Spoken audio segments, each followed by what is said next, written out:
तो guys Oppo का नया स्मार्टफोन इंडियन मार्केट में लॉन्च हो चुका है ओप्पो K13 के नाम से। और भाई प्राइस बहुत इंटरेस्टिंग रखी है और ओप्पो से मेरे को इतना एक्सपेक्टेशंस नहीं था कि भाई जिस प्राइस रेंज में ये स्पेसिफिकेशंस लाके दे रहा है, खास करके जो बैटरी है और जो प्रोसेसर है, क्योंकि भाई फ़ोन में आजकल के टाइम में फ़ोन कितना लंबा चलता है वो मैटर करता है।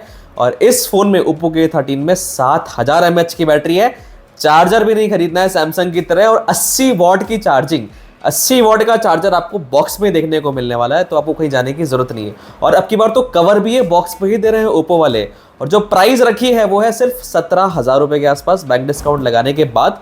तो 128 GB का बेस वेरिएंट मिलेगा, 8 GB रैम, 128 GB स्टोरेज के साथ। और इन्होंने UFS 3.1 दिया है।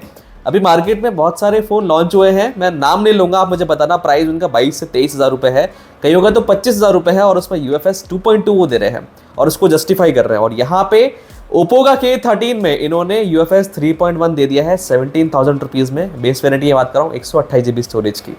तो भाई ये जो फ़ोन है काफ़ी बढ़िया है। और डिस्प्ले की भी बात करोगे तो फ्लैट डिस्प्ले है, वो भी एमोलेड वाली डिस्प्ले है, तो ऐसा नहीं कि बेकार डिस्प्ले है। 120 हर्ट्ज रिफ्रेश रेट को सपोर्ट करती है। स्टीरियो स्पीकर्स है। बैटरी का मैंने आपको बता ही दिया, 5G कनेक्टिविटी में दिक्कत नहीं आएगी। और जो प्रोसेसर है वो भी स्नैपड्रैगन का उन्होंने यूज़ किया है 6 Gen 4। यदि आप इसको कंपेयर करोगे किसके बराबर है, तो भाई इसका जो बेंचमार्क्स है वो डायमेंसिटी 7300 से ऊपर है, थोड़े से ज़्यादा पावरफुल है। बेंचमार्क्स पहुंच जाते हैं 7-7.5 लाख के आसपास। यदि आप इसका टॉप वेरिएंट लेने जाओगे, 8 GB रैम, 256 GB स्टोरेज, तो जो एन्यूटू बेंचमार्क्स है 7,80,000 तक पहुंच जाएंगे। यदि आप बेस वेरिएंट में जाओगे तो बेस वेरिएंट में जो स्कोर आएंगे 7,20,000 के आसपास आएंगे।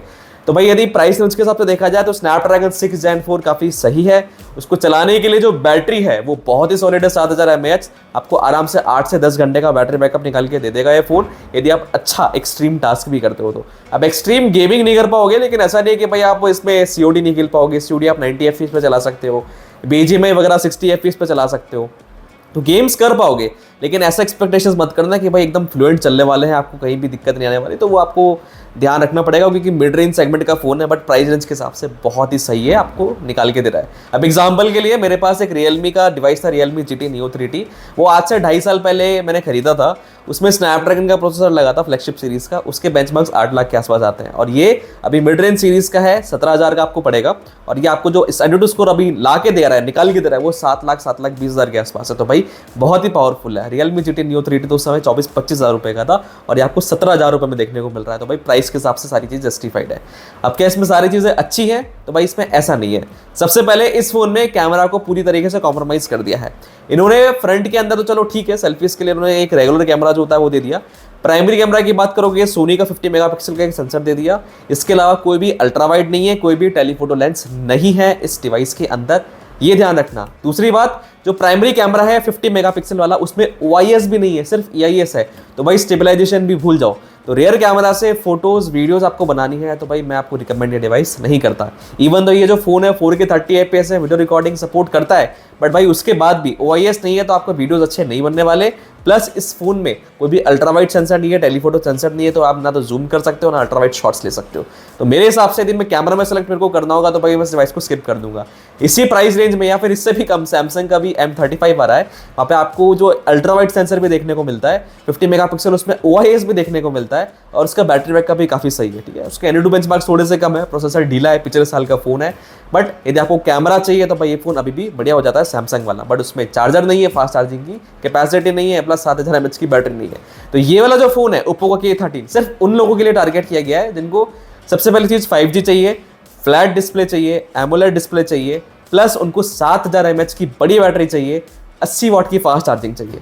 कॉम्प्रोमाइज़ किन चीज़ों पर है? कॉम्प्रोमाइज़ है पहले तो IP65 वाटर रेजिस्टेंस है, मतलब IP68 नहीं है। दूसरी चीज़ जो कैमरा है वो कचरा है, तो कैमरा में इतना ज़्यादा एक्सपेक्टेशंस मत रखना इस डिवाइस के अंदर। और इसका जो वेट है वो भी 208 ग्राम के आसपास है। अब 208 ग्राम 7000 mAh बैटरी के साथ देखा जाए तो काफ़ी कम है, बट 208 ग्राम यदि आप नॉर्मल फ़ोन चलाते हो तो 180-190 ग्राम के आते हैं, तो आपको थोड़ा ये हैवी लगने वाला है। बट भाई वो डिपेंड करता है कौन यूज़र चला रहा है, क्योंकि आप इसमें कवर तो लगाओगे, क्योंकि पॉलीकार्बोनेट प्लास्टिक आपको देखने को मिलता है पीछे, तो कवर तो आपको लगाना पड़ेगा। तो जो वेट है 208 ग्राम से 218 ग्राम के आसपास तो पहुँच ही जाएगा।